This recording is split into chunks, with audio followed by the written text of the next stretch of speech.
We're down here in the basement, and something that I wanted to point out is this 2-inch piece of foam board. It's kind of hard to make out what we're doing with this, but before I poured the floor, we came in, set this 2-inch piece of foam on the footing, and actually poured the concrete up against it. Minimum code requires no insulation whatsoever when it comes to the basement floor, the foundation floor. And it is such a large heat loss. You could have a basement floor, not spend any time down here, turn off all the vents, and still lose hundreds of dollars of heat that'll transfer through the concrete slab and out to the outside.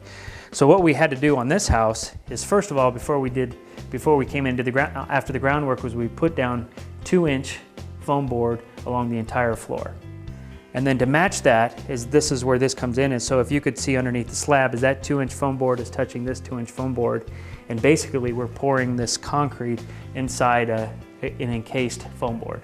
Now they make ICF systems where you can actually get these insulated foundation and insulated foundation walls with insulation on them. But again, one of the things we wanted to point out this house is, instead of doing something that could be seen as a specialty house, is we can take normal foam board that we can get, and as long as you follow the correct details with your trades, you can get the exact same thing and actually save some money in doing so.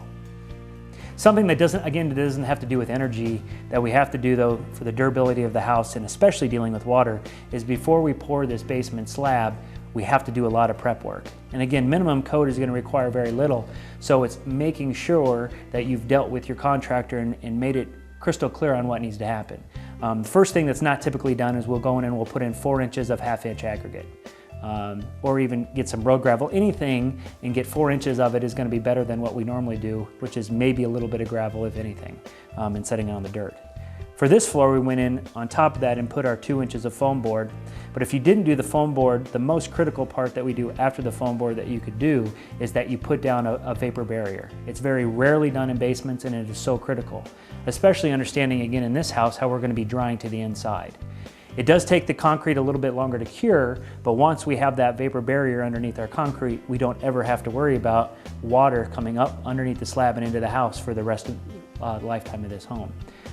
The key component that you have to do when you're putting in this vapor barrier is making sure all the seams are taped, and that all the penetrations, that includes electrical, plumbing, anything that's going to come up through the slab, is actually taped. We actually use house wrap tape to tape the poly to that part before we pour the floor on top of it.